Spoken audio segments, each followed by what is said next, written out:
1950. It was, sorry, the recording was started late. Not sure why. Maybe it's the snow coming. Um, mm, without further ado, right over to you.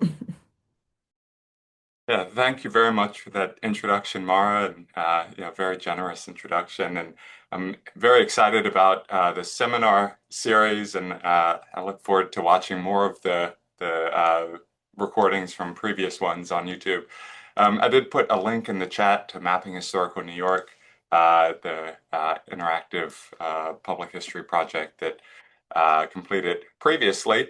But today I'm going to talk about New Orleans in South Louisiana in the end of the 19th, beginning of the 20th century. You can confirm that you can see my screen being shared. Yes, we can. Yes, great. Thank you. And this has been my dissertation project and my book project, so it's been ongoing in the background uh, throughout the Mapping Historical New York project, and I keep getting pulled into all these other projects that are, just too fascinating and too important to pass up.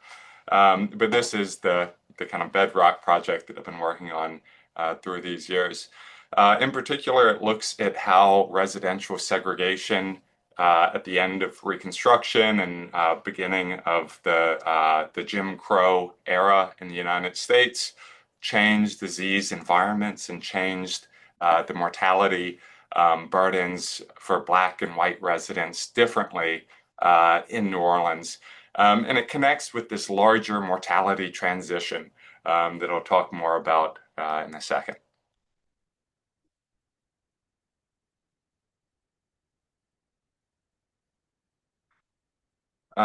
So today in the presentation, I'm going to go through the mortality transition briefly and explain it for those of you that it's a newer concept too. Then I'll talk sources and methods. And so this is really the kind of meat and potatoes of the digital history of the historical GIS, what goes into it.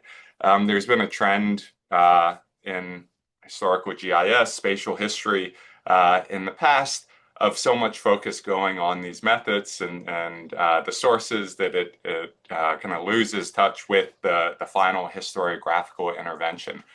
So I won't spend the whole presentation today talking sources and methods. I'll talk about the historical interventions, ways that we can now better understand the immediate effects of residential racial segregation in New Orleans.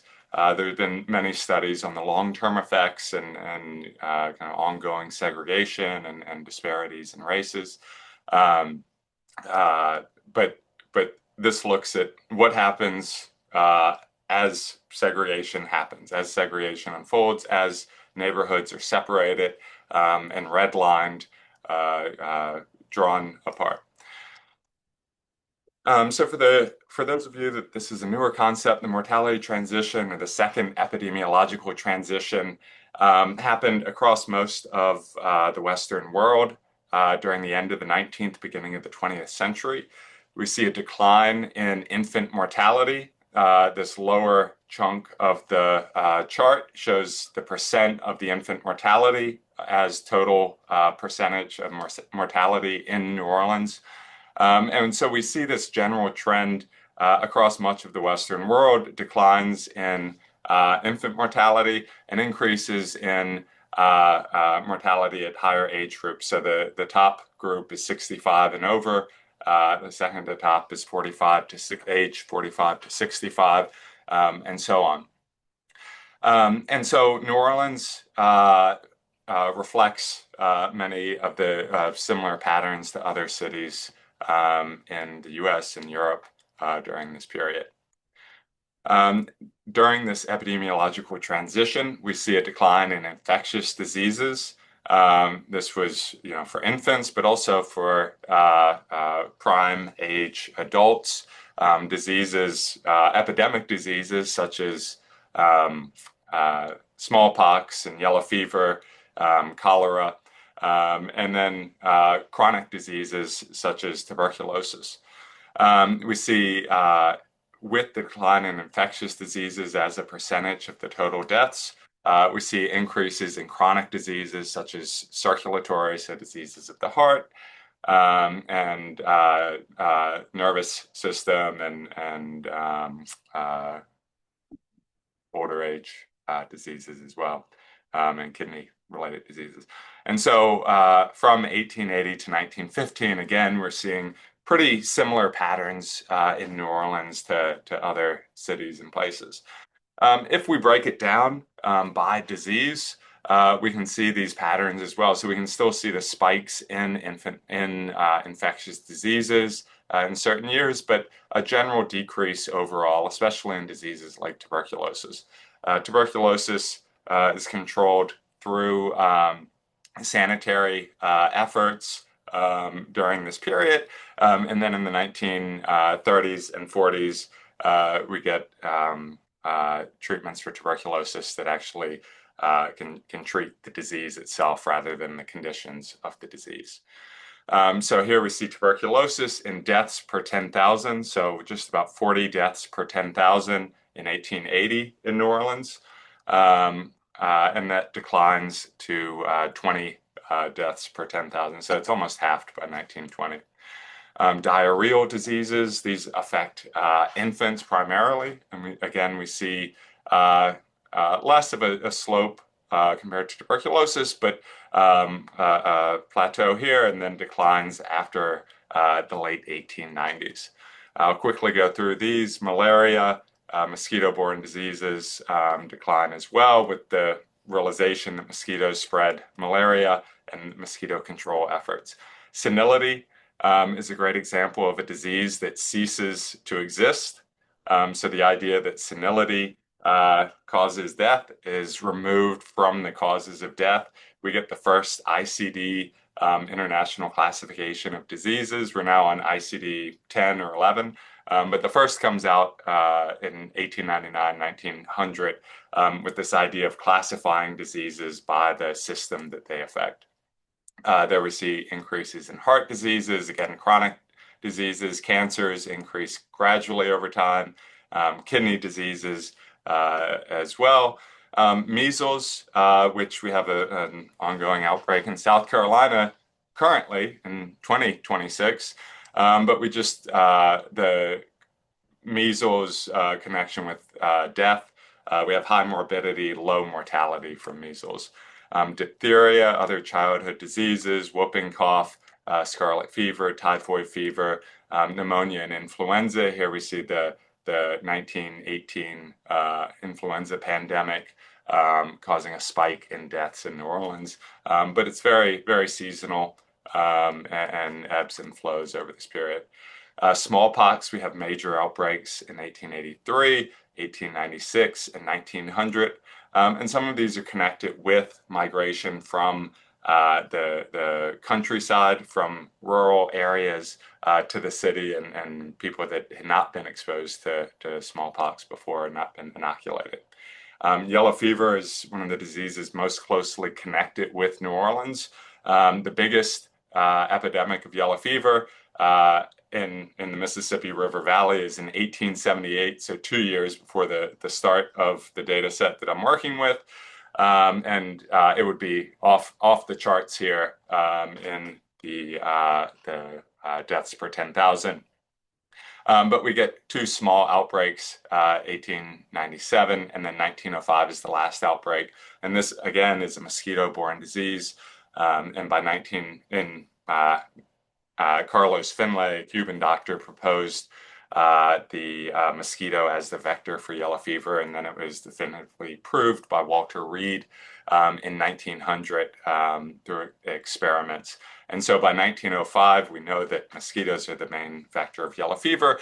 And in this 1905 outbreak, New Orleans embarks on a mosquito spraying campaign where they spray puddles and screen cisterns that are the major breeding sites for Aedes aegypti, which is the main vector for yellow fever. And so all of this to say that this study, I was more interested in the quotidian diseases. We have many of these epidemics, but I wanted to understand how everyday disease burdens change between Black and white residents with segregation. If we look at mortality, infant mortality in New Orleans between, again, 1880 and 1915, we see Black and white infant mortality is astronomically high compared to today's standards, but it's fairly close in the 1880s. We see separation in the 1890s. And then big drops in both white and Black infant mortality from about 1900 onward, and white infant mortality from the early 1890s onward with a few upticks. What's important to note about this chart, though, is even though we see declines in Black infant mortality along with white infant mortality drops by half. So it's at about 10% or 1,000 deaths per 10,000, whereas Black infant mortality drops by about 5 percentage points, so 25% down to 20%, which is the same level that white infant mortality was in 1880. So when we talk about a mortality transition and declining infant mortality rates, the Black infant mortality at the end of this study period is similar to the white infant mortality that we're talking about when we're talking about a pre-transition infant mortality. So there were two mortality transitions in New Orleans with the Black mortality transition happening much later. And so again, the argument for this is that residential segregation is one of the main factors in this separation of races and creating different disease environments. When we look at life expectancy at birth in 1880, we see white infants expect to live to 40 years of age. Of course, the first 2 years of life were the first till the second birthday was by far the deadliest time in a person's life during this time, and so Black infants and white infants are about 5 years apart in that life expectancy at birth. If we move up to age 15, the life expectancy is around 58 or 60 during this period. So if someone were to survive childhood diseases, they have fairly similar life expectancies in 1880. In 1915, we see the increase in white infant life expectancy at birth by 9 years. This is almost a 25% increase in life expectancy. And this can be attributed to improvements in sanitation, some improvements in healthcare. We still don't see the majority of white infants being born in hospitals during this period.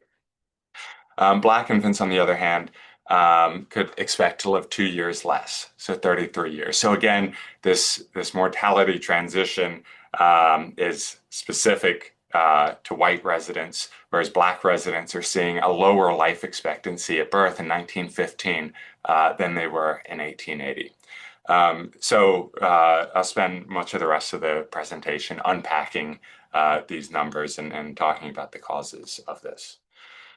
So first, we'll dive into the sources and methods so you can understand where I'm getting this information from, the sources that I'm building this argument on, and how I'm working with these sources.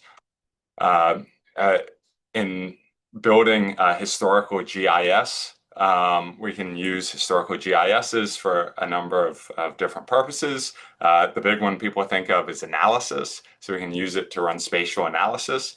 But it's also an exceptional tool in organizing many different sources and putting them into conversation with each other. So the historical GIS that I built for this project, and am still building for this project because it's hard to stop, started with historical fire insurance maps. This is one of the microfilm scans of the map that are then digitized. But the originals of these maps were about 2 feet by 3.5 feet tall and full color. And some of these are being scanned now, and so they're really amazing maps. But what these show and what they include are the block footprint. They're very large scale maps in that they're closer to the 1-to-1 scale ratio. And so on the map, 1 inch equals 50 feet in real life. So they're very high resolution maps. So we have block by block. We have building footprints. We have the building use type. So the S represents a store. The D represents a domicile, so residential building use. We have things like the height of the building, or the number of floors that a building has. The small 2 in the corner, if you can see here, represents 2 stories of the building, whereas a 1 represents 1 story, and three stories. So we can use this to create the kind of a 3D rendering of the built environment. But very important to this study was the historical address numbers that are listed on the streets. The street numbering changed in New Orleans. There was a major overhaul in 1894, 1895.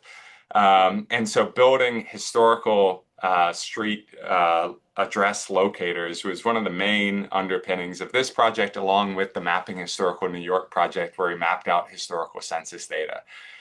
We can use a modern geocoder such as Google Maps, but that's going to show us the modern locations of those addresses. So really building that historical geocoder street by street allows us to take large spreadsheets of data, large data sets of people and records, and map them out without going through and clicking building by building to add people to those buildings, which I've also done in a previous study. So from the historical fire insurance maps, I built the pre-interstate, pre-major redevelopment street network of New Orleans. New Orleans doesn't change too much during this period. And so building that historical streets along with the address numbering. I also built historical blocks. Again, many of these haven't changed. You have some changes in this district that was redeveloped, and big sports stadiums and skyscrapers were built. And then building footprints. And so these are the 1908 building uses in the French Quarter, which is the oldest part of New Orleans, the Vieux Carré, that was originally settled, that's the higher ground in the city.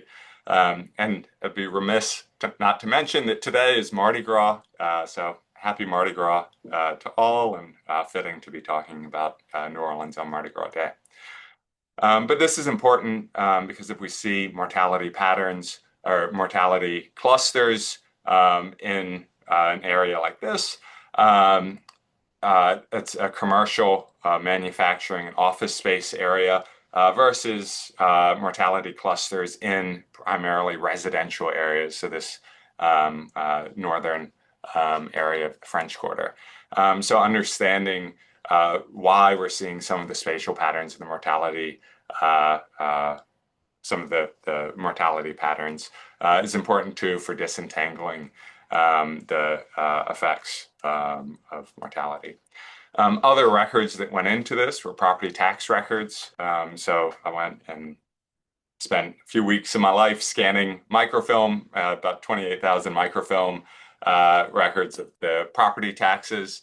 And these have a square number in the bounding streets of St. Denis, St. Patrick, Louisiana Avenue. Importantly, the square number matched up with some of the historical maps that had square numbers. I didn't go through and include each property owner and each renter. Rather, I did a summary per block for 1880 to 1915 every 5th year. And so one of these maps, once complete, looks like this. And this gives us a kind of rough estimate of the socioeconomic landscape of the city, where what's being valued, how it's being valued. To add on to this, I've then divided the number of total property value assessed by the number of people living on the block. So we get a per capita block estimate. And then finally, one of the hearts of this project and of the data set were the mortality records for New Orleans. New Orleans produced these death certificates, death records through the Board of Health from the late 1850s onward. Because New Orleans was so unhealthy during this period, another major yellow fever epidemic was in 1853. It was one of the first places to have a Board of Health. The Board of Health collected annual reports from these mortality records. These records included things like name of the deceased, the race, or the archaic terms, so a person of color versus a white person, the nativity, so Martha Williams was a native of this city, being New Orleans. This is pretty important too, because the census only records the state of birth rather than city of birth during this time period. It records the city of residence, obviously, but for the nativity of, we get the differentiation between a person from the city versus a person who has migrated from one of the rural agricultural areas of Louisiana to the city. We get the age at death, the date of death, 26th of January, 1880, the residential address, so 12 Curler X Street, and then the cause of death, and this is Tithys pulmonalis, the historical name for tuberculosis. So we transcribed those fields for about 50,000 records during this period from 1880 to 1915, again, using a 5-year sampling, so doing 100% of the records in 1880, 1885, 1890. And when we map these out, we can see the point level data, so that residential level specificity of the mortality in New Orleans. And then we can do things like filter by cause of death, by age, by race, and use these other intersections to analyze the data. I'll talk about why this point level data is important in a minute. And then one of the original sources that I used were the city directories. These were like phone books. I've been asking students now, who all knows what a phone book is, and you get a couple of students raise their hands, and so who's used the phone book. And I think this year I had one student in a class say they had used the phone book.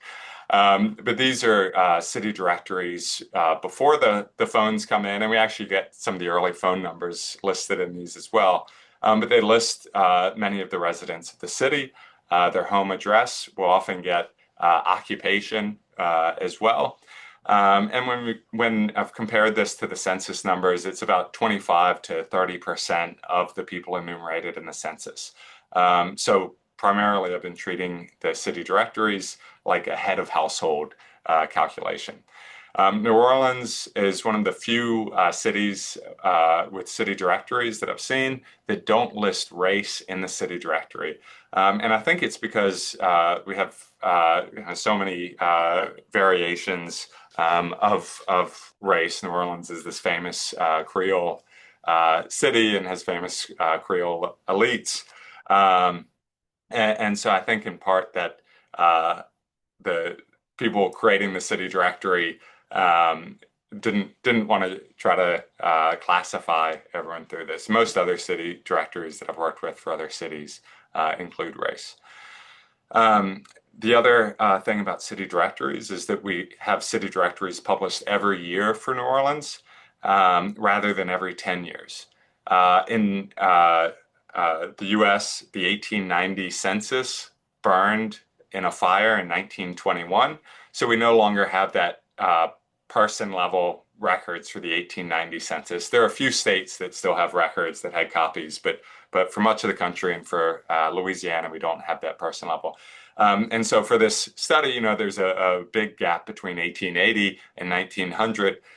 where through the mortality records, I can see so much is happening, but without that 1890 census, I don't have normalizing data to be able to get percent calculations versus perhaps just seeing where many people lived through the mortality records. We'd expect to find more deaths in a area with a higher population.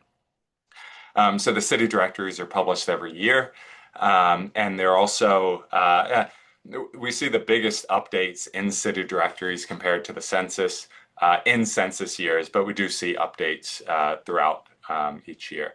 So for the city directories, again, use the 5-year sampling from 1880 to 1915. And I can go on and on about city directories. So if you want to talk more city directories, let me know. I'm happy to have coffee on Zoom and chat more about these. I've used them. Some city directories have home and workplace, and so we can get these daily mobility networks in cities as well, which is really, really interesting. City directory, here's with the 1890, again, this year that we don't have census records or individual level census records. And so we can zoom in and see that most buildings are represented in the city directory. There are residents that map to most buildings during this period. So again, with the GIS, we're creating these different layers. We have the property tax records. I've also added historical elevation maps along with the property tax records or the fire insurance maps,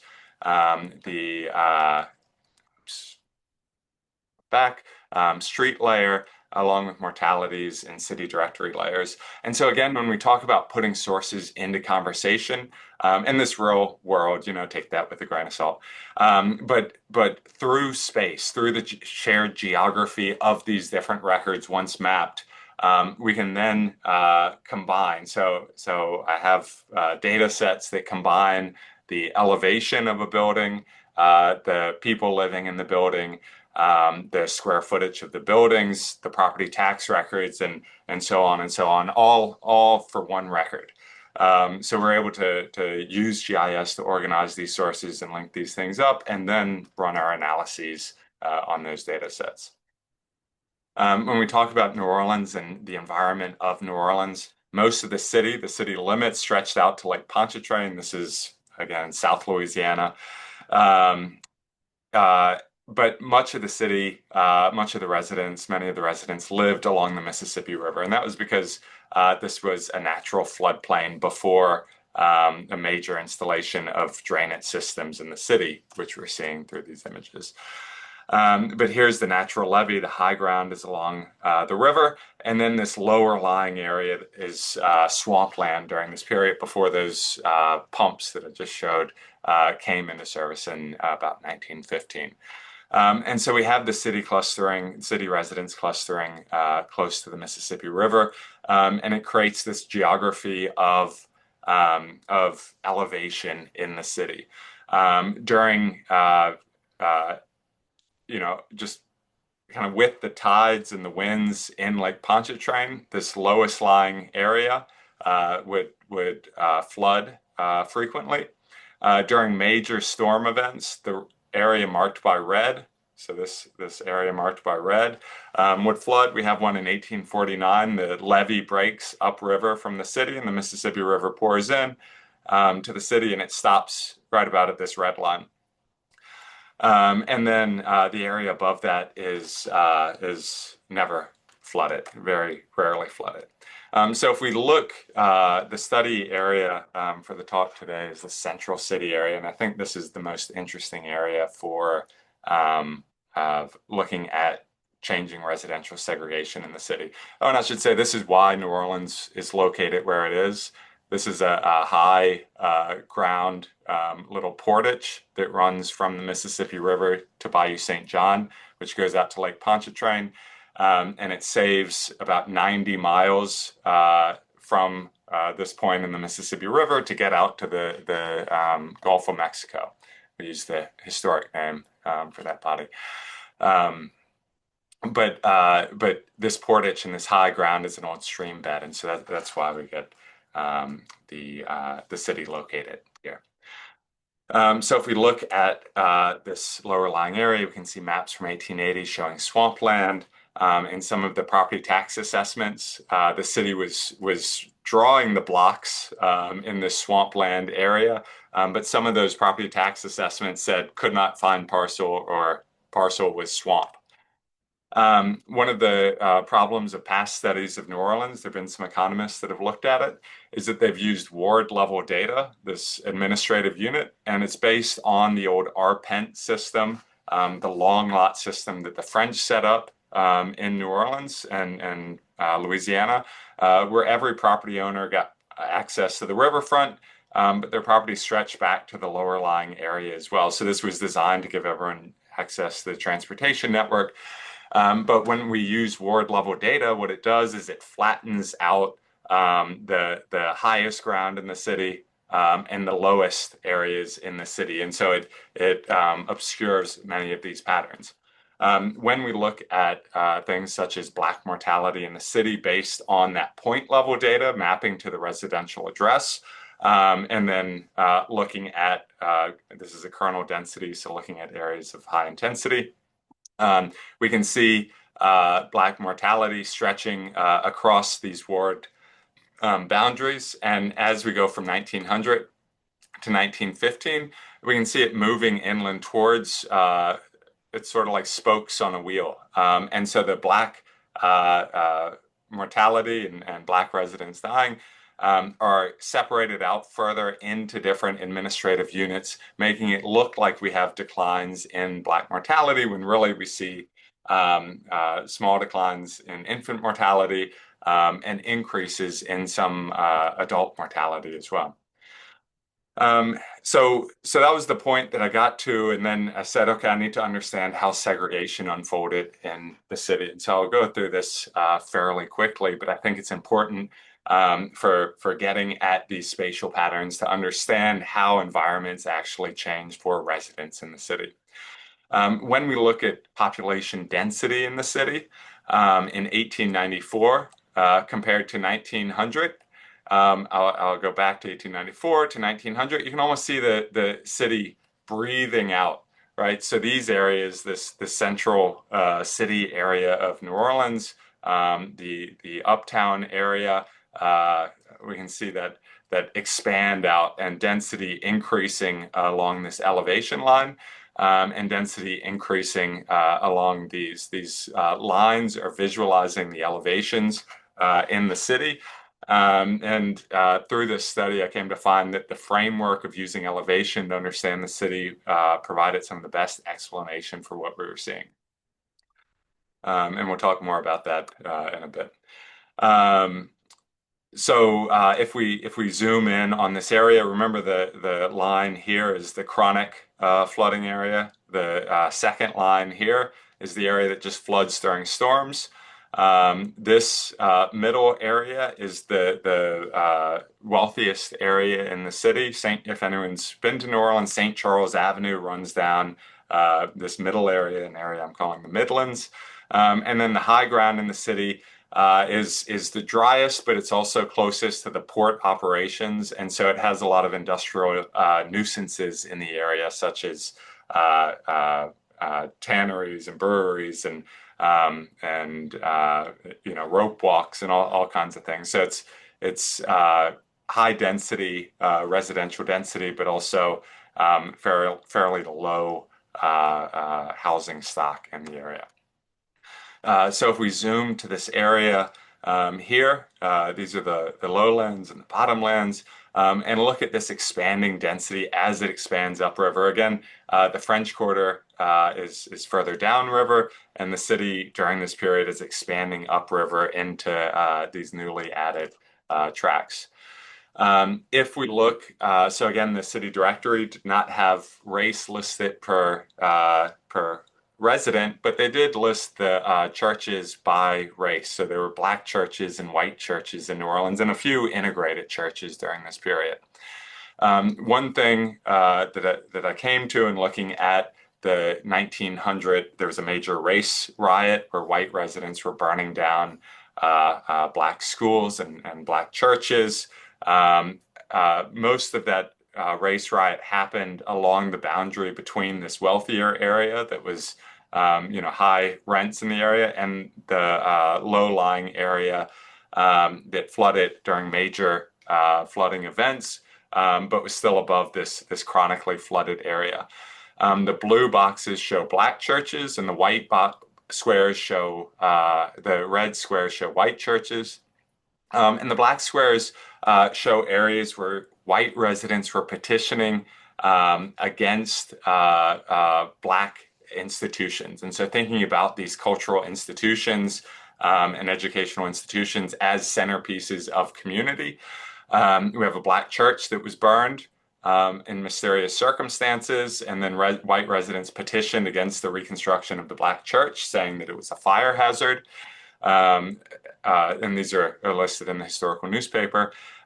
There's a proposed church here, and white residents used a similar argument, trying to block the construction of the church.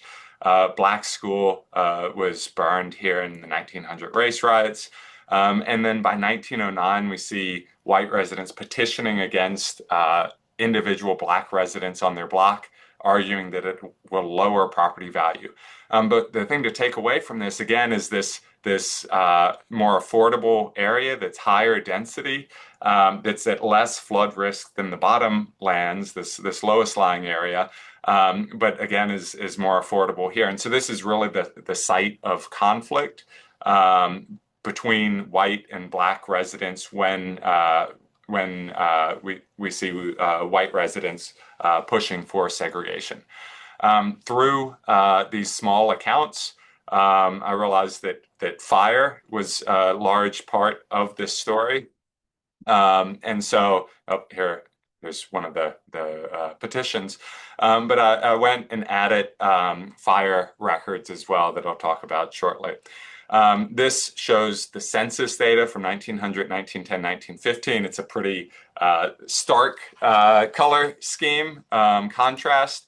But if we use a graduated color or color gradient versus diverging colors, it's really hard to see the segregation. So 0 to 20% is represented by red. And so that's 80 to 100% of the population on the red blocks were white residents. Whereas 80 to 100% of the residents on dark green blocks were black residents. And so this color scheme, I think, really shows kind of this islanding effect over time, and the division of black neighborhoods and of these spaces between the censuses. So from 1900 to 1910, we can see a black neighborhood increasingly, so back to 1900 to 1910, increasingly separated with white blocks, white residents moving in between some of these black neighborhoods. And then to 1920, we get really the hardening of these lines of segregation. We see many more blocks that are 80 to 100% black residents and 80 to 100% white residents surrounding those areas. And notice too, the black residents are on the low-lying area and then in these interior areas. Many of these blocks had very few residents at the time. For the white blocks in the interior. This was the heaviest density area as shown by those earlier maps. So if we look closely at one of these blocks and how this process of segregation played out, in 1900, we have very few residents on the block where the arrow is pointing to. 1910, we see expansion, and again, predominantly white blocks, separating predominantly black blocks in between. And if we look at records from the city newspaper, we can see the mayor in I think this was 1908, is asking the city council whether there can be an ordinance to block the erections of ugly shacks, in particular for black residents that are living on these blocks that are described as extremely disagreeable with necessarily that will necessarily depreciate the value of property in the vicinity. So again, this is right on this elevation line. right? We're seeing these conflicts unfold at the boundaries of the environmental, the different environments in the city. And 1920, this is still a boundary area, but we see many more white blocks isolating the Black residents in this interior area. So if we move further downriver to the east, and then flip over to that same neighborhood and compare fires. So we built a data set of all the individual fires that happened between 1900 and 1910, pulling out fires that were specifically incendiary fires, but also fires that were suspicious. So nighttime fires with an unknown cause. And when we look at the spatial patterns of these fires, we see the fires cluster along these elevation boundaries and around Black neighborhoods. So here's the messy data with the churches and the unknown fires. If we remove the white churches, we can see the red dot showing unknown fires, and the stars, very, very few listed as arson because it was hard to prove at this period, but clustering, having strong spatial similarity with the Black churches in this area. Compared to the white churches, we get much less similarity, especially in this area. Now, if we simplify the map further and use a hotspot analysis, we can look at the way those arsons and suspected nighttime fires clustered. Again, looking at this cluster here, these were more connected with, there were some port operations, but then there was a Black community living in this area as well. So this is 1900 to 1901, 1902 to 1903, 1904 to 1905. We see a big cluster here, 1906 to 07, 08 to 10. So we get a number of fires in this area, but then these fires in that central city area, in that Black area, we see them moving further and further inland to lower and lower elevations, right? Just along this elevation boundary. And so part of the argument here is that white residents were using, through this kind of grassroots efforts, were using arson and fire as a means of enforcing or creating more residential segregation. We see, again, accounts of this in some of the major events, such as the race riot of 1900, where white mobs are going into Black neighborhoods, and in particular, trying to burn entire blocks of houses in this elevation band. The mayor sends out a Gatling gun to try to stop the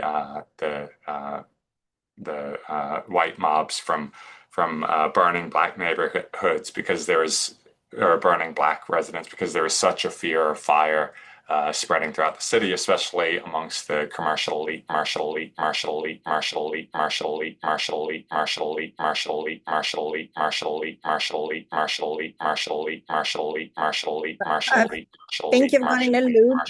martial elite, martial elite, martial elite, martial elite, martial elite, martial elite, martial elite, martial elite, martial elite, martial elite, martial elite, martial elite, Right. Sorry, can you hear us? martial elite, martial elite, martial elite, martial elite, martial elite, martial elite, martial.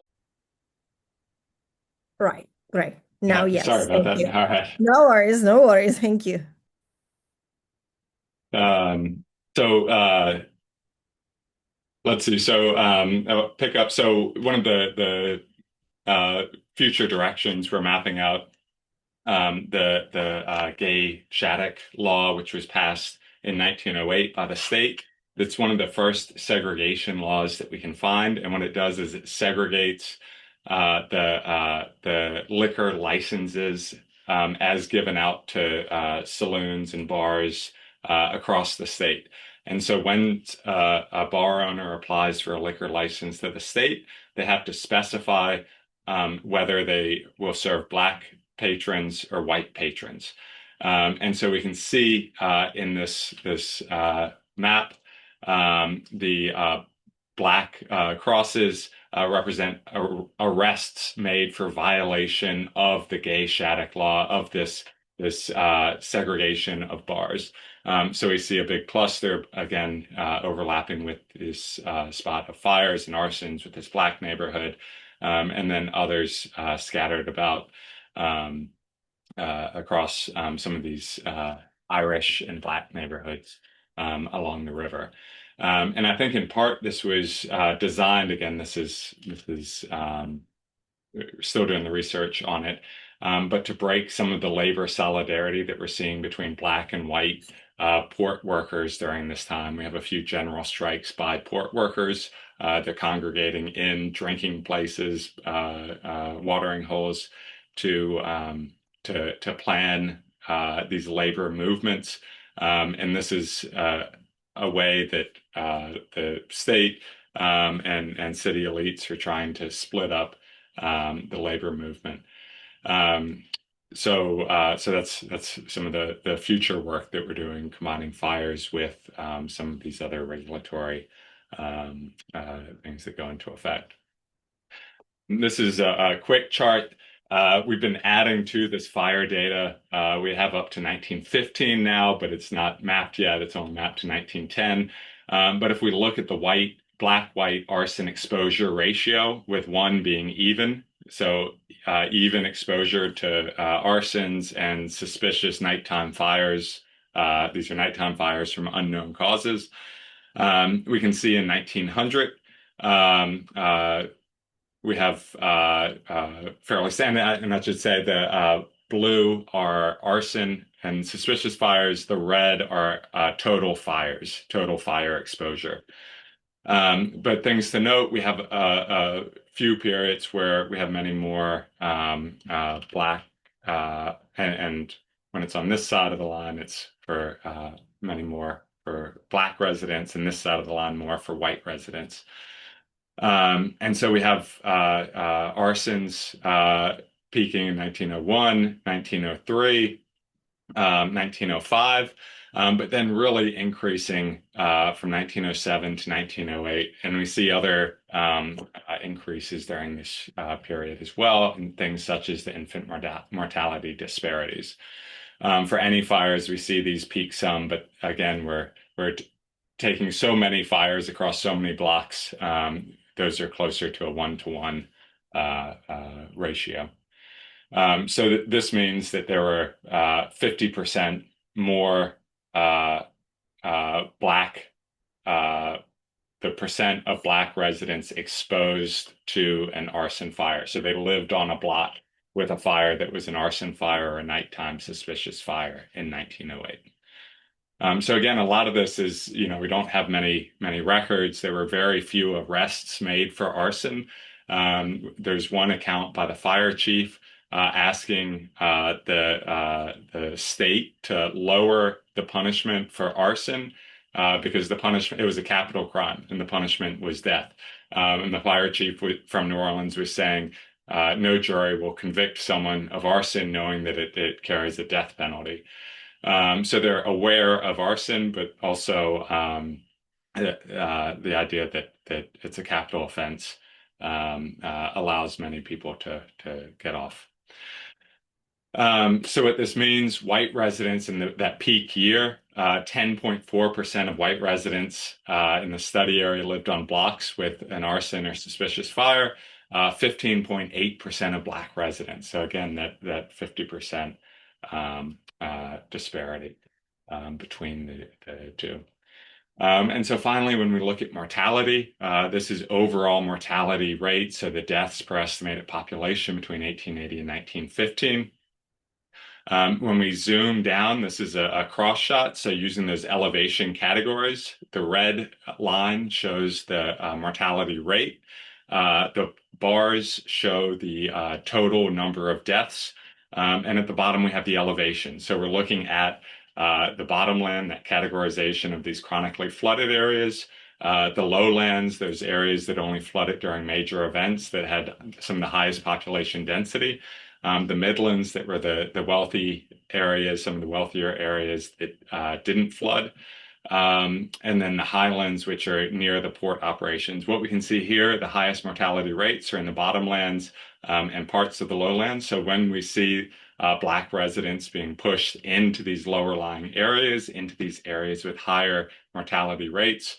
And then the highlands have the very high mortality rate too, but we can see a very low number of total deaths in this area because of a lower population.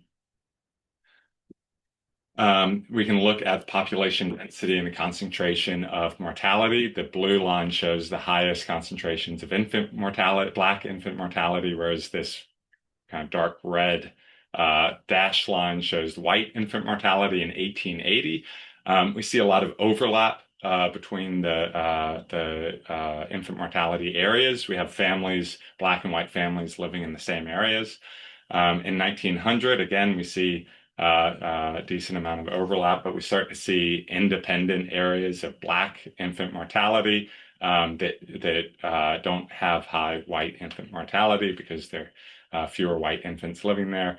Again, we have this area that's called the Irish Channel along the river, having high white infant mortality and some Black infant mortality. And then by 1915, we have very few concentrations of white infant mortality, with still many concentrations of Black infant mortality in these higher density areas, in these lower lying areas as well. Looking at it over time, we can see the median elevation of blocks decreases as the city moves into these lower lying elevations. The newest blocks, we get down to new blocks being added. So these are new residents on blocks being close to sea level, 0 feet mean Gulf sea level. And then we see the inhabited acreage of the city expanding. So the city's expanding out, but it's expanding into these lowest lying areas. Taking from another spatial statistic, the average distance between Black and white infant deaths in New Orleans increases. It might seem like a trivial increase, from about 125 meters separation on average to 200 meter separation. But this is taking all the infant deaths in the city, all the white infant deaths, all the Black infant deaths, and measuring the distance between those, and then taking the average between all the white infant deaths and the distance between the white and Black infant deaths. So this is significant, this increase in distance between deaths, infant deaths, and shows this different environments that the Black and white families and infants were living in through segregation. When we look at the disparity or the differential between Black and white infant mortality, this changes the scale from that earlier chart that I showed showing mortality, but we see large increases in the late 1890s. And then after 1908, we see it shoot up to more than 110% difference between Black and white infant mortality rates. So again, we have these environments that are more deadly. One of the other data sets we brought in is weather. And looking at precipitation, we find that infants that die in the highlands areas, the infant mortality rate is inversely correlated with the amount of precipitation. So the more rain you get, the lower the number of infant deaths. Many of these houses were still fed by cistern water systems during this period. And so the cistern would be refreshed, and most of the open gutters on the streets would wash downhill, so down into this interior area. Conversely, the infant mortality in the bottomlands and slightly lesser in the lowlands, 1 month after was positively correlated. So the higher the amount of rain, the higher the infant mortality rate 1 month later in these lower lying areas. So we have the flushing of cisterns, of privies. There are still many open privies and defective privies. And sewage and all kinds of waste. And then we see many of these diarrheal diseases from contamination. So this idea of food contamination, of water contamination and other things. This peaks during summer months with bacterial blooms because of the heat in these areas. And so comparing these environmental patterns in New Orleans, so again, that Saves crevasse in 1849 where the levee breaks and it floods in. This was a map made at the time showing the extent of that flood. We can look at the Black population or Black mortality from 1915 living in these areas that flooded almost entirely. And then we can overlay Hurricane Katrina flooding with that in 2005 and see these long-running environmental patterns, how these disasters still follow lines of the original environment of the city. These areas have been exacerbated by drainage in the city because pumping has lowered the groundwater and caused subsidence of the soil in those areas. So we get much higher floods, much deeper floods when we have these major events. But we also, from heavy rainstorms, we see much more flooding in these lower lying areas. Lower and inheritance property values are much lower. As you'd imagine, the foundations of houses and others settle and break, and the cost of property ownership is much higher as well, hitting generational wealth or potential generational wealth from Black and white residents.